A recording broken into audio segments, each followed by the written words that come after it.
Professor Shobhindran ഫൗണ്ടേഷന്റെ നേതൃത്വത്തിൽ ദേശീയ കർഷക പുരസ്കാര ജേതാവ് കണ്ടോത്തെ KBR കണ്ണന്റെ ജൈവ കൃഷിയിടത്തിലേക്ക് ഹരിതയാത്ര നടത്തി.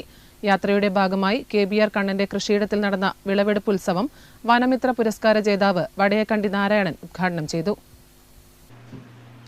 പ്രൊഫസർ ശോഭീന്ദ്രൻ ഫൗണ്ടേഷന്റെ നേതൃത്വത്തിൽ ദേശീയ കർഷക പുരസ്കാര ജേതാവ് കണ്ടോത്തെ KBR കണ്ണന്റെ ജൈവ കൃഷിയിടത്തിലേക്ക് ഹരിതയാത്ര സംഘടിപ്പിച്ചു.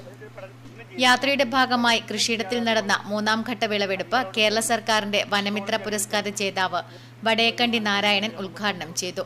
യാത്ര ചെയ്യണമെങ്കിൽ ആ വീട്ടിന് ഒരുപാട് പ്രത്യേകതകളുണ്ടാകും. അത് KBR കണ്ണേട്ടൻ എന്ന ഒരു ഇതിഹാസത്തിന്റെ വീടാണ്.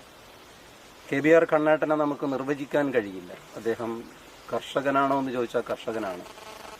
അദ്ദേഹം മജീഷ്യനാണോ എന്ന് ചോദിച്ചാൽ മജീഷ്യനാണ്. അദ്ദേഹം ക്ഷീര കർഷകനാണോ എന്ന് ചോദിച്ചാൽ ക്ഷീര കർഷകനാണ്. അദ്ദേഹം എഴുത്തുകാരനാണോ എന്ന് ചോദിച്ചാൽ എഴുത്തുകാരനാണ്. പരിസ്ഥിതി പ്രവർത്തകനാണോ എന്ന് ചോദിച്ചാൽ പരിസ്ഥിതി പ്രവർത്തകനാണ്. സിനിമാ നടൻ ലത്തീഫ് കുറ്റിപ്പുറം കാർഷിക ഉൽപ്പന്നങ്ങൾ ഏറ്റുവാങ്ങി. ഫൗണ്ടേഷൻ രക്ഷാധികാരി ഡോക്ടർ ദീപേഷ് കരിമ്പുങ്കര അധ്യക്ഷത വഹിച്ചു. സ്വപ്ന തിരുവനന്തപുരം മുഖ്യാതിഥിയായി. സരസ്വതി ബിജു പരിസ്ഥിതി കവിത ചൊല്ലി. ഹംസ പയ്യോളി മാജിക് അവതരിപ്പിച്ചു.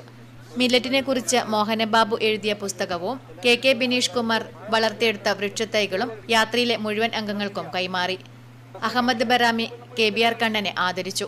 യാത്രയുടെ coordinator PK Vikas, AK Grijesh Kumar, Safeera Nazeer, doctor Libeesh Kumar, T Seenath, Muhammad Koya, Razak Kalleri തുടങ്ങിയവർ സംസാരിച്ചു.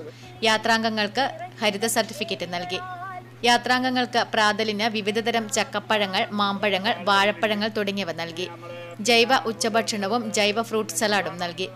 ഗൃഹാങ്കണത്തിൽ നടന്ന ചടങ്ങിൽ KBR കണ്ണൻ വിവിധ കൃഷിരീതികളെക്കുറിച്ചും മോഹനബാബു മില്ലറ്റിനെക്കുറിച്ചും ക്ലാസുകൾ എടുത്തു.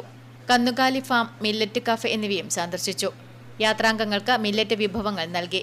വിവിധതരം മില്ലറ്റുകൾ വാങ്ങാനുള്ള സൗകര്യവും ജൈവ വിത്തുകളുടെ കൈമാറ്റവും യാത്രയുടെ ഭാഗമായി നടന്നു. Network news, Payyanur.